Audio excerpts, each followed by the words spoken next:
ओम शांति। मुरली में आज एक कहानी आई है, गज और ग्राह की। तो गज और ग्राह की कहानी कैसी है, अभी हम सुनते हैं। गज और ग्राह की कहानी।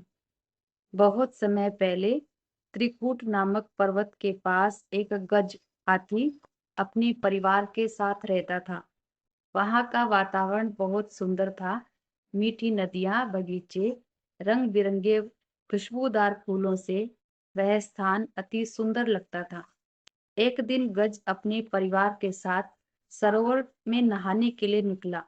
सरोवर में बहुत आनंद से और स्वच्छंदता पूर्वक तैर रहा गज आने वाले संकट को पहचान न सका।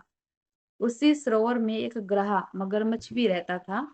ग्राह ने गज के पैर को पकड़कर अंदर खींचना शुरू कर दिया और दोनों ने अपनी अपनी शारीरिक शक्ति को आजमाना शुरू कर दिया।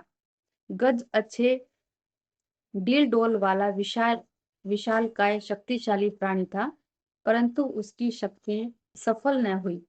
ग्राह खींचता ही गया। गज जल में धंसता चला गया। गज के प्राण संकट में पड़ गए। सड़क किनारे पर खड़े गज के साथी सदस्य देखते ही रह गए, पर गज की हाथी की मदद नहीं कर पाए। आखिर गज ने सोचा कि इस संकट से बचाने वाला केवल एक परमात्मा ही है। ऐसा निश्चय करके सभी को भूलकर एक श्री हरि को अपनी रक्षा के लिए उसने पुकारा। दयालु श्री हरि ने तुरंत प्रत्यक्ष होकर स्वदर्शन चक्र से ग्राह का संहार कर दिया। इस प्रकार की कहानी हमारे शास्त्रों में लिखी हुई है, लेकिन इस कहानी का आध्यात्मिक भाव क्या है? गज ग्राह युद्ध की कथा मन मना भोग के मंत्र द्वारा सफलता मिलने की बात को ही रूपक द्वारा स्पष्ट करती है।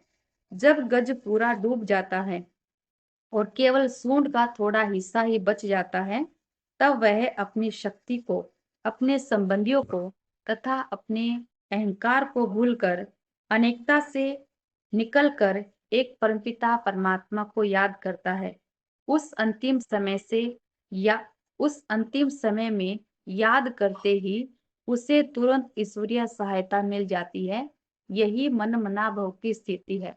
इसी प्रकार हमारे जीवन में भी कई बार बहुत सारी कठिनाइयां आती हैं, बहुत सारी बातें ऐसी आती हैं जब हम अपने संबंधियों की सहायता पाना चाहते हैं, अपने संबंधियों को याद करते हैं और परमात्मा को भूल जाते हैं।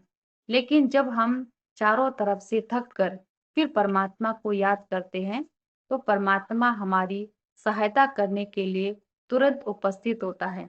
इसलिए कहा गया है कि सबसे पहले जब हमारे ऊपर कोई मुसीबत आती है, कोई समस्या आती है, तब हमें सबसे पहले उस परमपिता परमात्मा को याद करना है, जो सर्वशक्तिवान है, जो हमारी मदद करने के लिए तुरंत पहुंच जाता है। ओम शांति।